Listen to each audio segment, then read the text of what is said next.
Sizcə hansı daha ləzzətlidir? Xüsusi soslu porsiyon dönər yoxsa yarpaq dönər?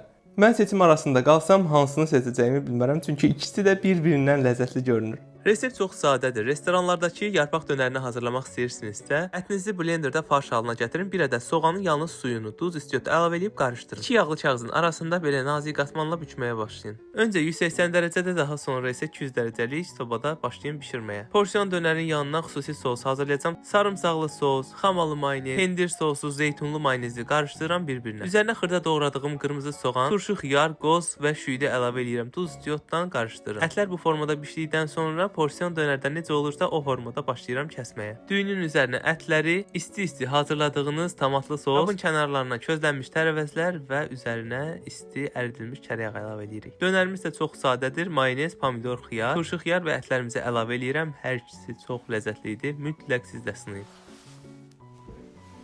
Dadına baxaq. Bismillah. Özüm hazırlamışam deyə demirəm, hələ bu qədər ləzzətlisini yeməmişəm.